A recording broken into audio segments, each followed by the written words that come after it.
আসসালামু আলাইকুম। আমি মোহাম্মদ হামিদ মিয়া পড়াশোনা করছি জগন্নাথ বিশ্ববিদ্যালয়ের ইংরেজি বিভাগে। ঢাকা ইউনিভার্সিটির পরীক্ষা শেষ। এখন মানবিক বিভাগের শিক্ষার্থীদের জন্য ঢাকার ভিতরে পড়ার উপযোগী শুধু একটা ইউনিভার্সিটি অবশিষ্ট আছে, সেটা হচ্ছে জগন্নাথ বিশ্ববিদ্যালয় ঢাকা।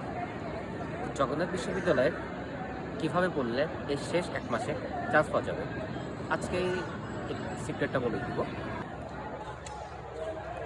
জগন্নাথ ইউনিভার্সিটি ঢাকার মধ্যে থাকায় বেশিরভাগ ঢাকা ইউনিভার্সিটির পরে মেধাবীদের টার্গেট থাকে জগন্নাথ বিশ্ববিদ্যালয়ে পড়া।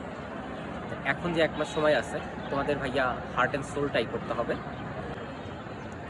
যে সকল বিষয়ে টাইম কিলিং, এই বিষয়গুলো থেকে আমাদের এই এক মাস দূরে থাকতে হবে। যেমন ফেসবুক, ইনস্টাগ্রাম, বা যেই আমরা অনেক সময় দেখা যায় যে আমরা আমাদের গেম খেলতে পছন্দ করি, আমাদের হতাশ লাগে গেম খেলে, আবার তো এগুলো বাদ দিতে হবে। কোন কোন সাবজেক্ট কীভাবে পড়বো? বাংলা, ইংরেজি, সাধারণ জ্ঞান মেনলি এগুলো করতে হয়। সাধারণ জ্ঞানের ভিতর যেটা করতে হবে, বিগত সালের যে প্রশ্ন ব্যাংক আছে এগুলো পড়লে একটা ধারা তুমি ধরতে পারবা, এখান থেকে তুমি পড়লে ভালো পারফরমেন্স করতে পারবা। আর ইংরেজির ক্ষেত্রে বিশেষ করে বিগত সালের প্রশ্ন, বিসিএস এর যে প্রশ্ন ব্যাংক, এগুলো পড়তে হবে ভাইয়া।